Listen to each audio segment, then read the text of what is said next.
Hi guys, this is Sadir from .com, and in this video, we'll show you how to fix the device state locked unlockable issue on any Android phone. So as of now, I have flashed the Graphene OS ROM on my phone and then locked the bootloader. Yes, there exists a few custom ROM like Graphene OS, Calyx OS and Hello OS that allows you to lock the bootloader. Granted, you flashed their own Android verified boot AVB file, which is also known as the AVB custom key. It's the AVB custom key avb.pkmd.bin. This is the file name. So you have to first erase the stock AVB file using this command. Let me show you. The command is somewhat like this: fastboot erase command, and then you have to flash their own custom AVB key. Once you do so, you will then be able to easily relock the bootloader as well. And that is what I have done after flashing the ROM. I have relocked the bootloader using the fastboot flashing lock command. And as you could see, the device state has shown as logged. While that is not an issue, but the major thing which is bugging me is that why it's shown as unlockable. So in this video, I'll try to rectify this issue and I will try to unlock the bootloader on my phone to remove it, because so as you could see, it's shown as currently logged. But in this video, I'll show you how to unlock the bootloader. Well, obviously you might think that using the fastboot flashing unlock command will get the job done. While that is true, but only up to an extent, because even after you unlock the bootloader using the fastboot command, your phone will still have the custom AVB file and not the stock file. So you also need to remove the custom AVB file as well. And in this video, I'll show you how to get that job done. So let me first boot my phone to the OS and then I'll show you all the steps.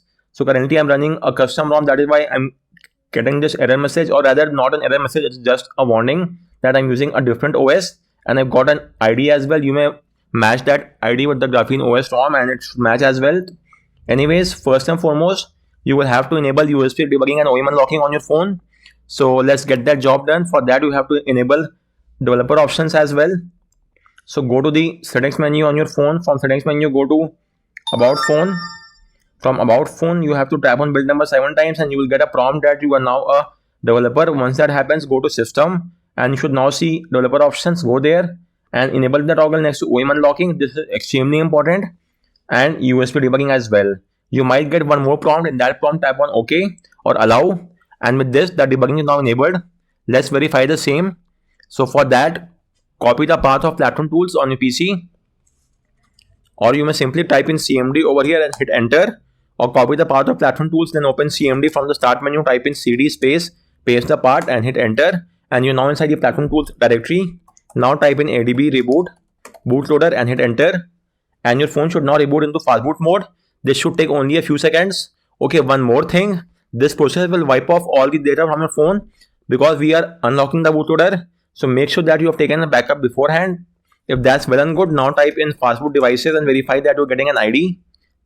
Well, currently I am not getting any ID. That's strange. Okay, this should be because I have just flashed the ROM using the web browser. So as you could see, the fastboot connection is still established in this tab. So let me close this tab once, and now I'll have to verify it once again. Let me do so. Now it should work without any issue.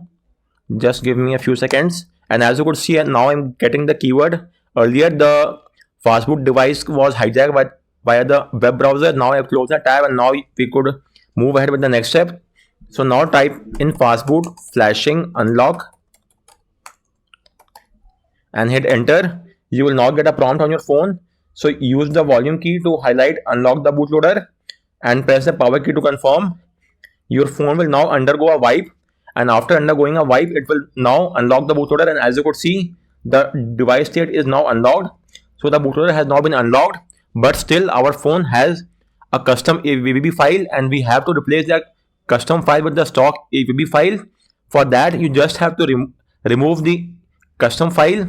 For removing the custom file, all that is needed is simply using this command, fastboot erase AVB custom key. So copy the command and paste it here and hit enter, and the AVB custom key has now been erased, and you may now move ahead and flash the stock firmware. It will be flashed without any issue.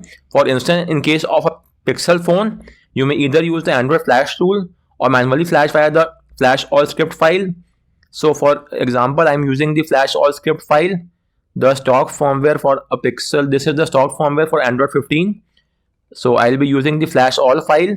Let me show you. The flashing will now start, and it will take up to around 6 to 8 minutes, and after that our phone will boot to the newly flashed Android 15 OS, and now it will have the stock AVB file.